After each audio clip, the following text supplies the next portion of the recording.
மச்சம் ஒன்ன பார்த்து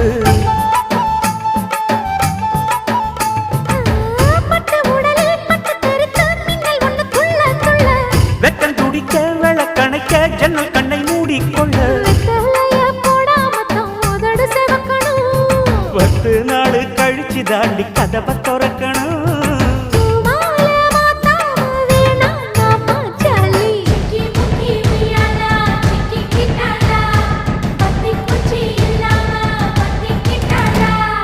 மச்சாங்கிட்ட முந்தானைய தந்து வப்பாளா,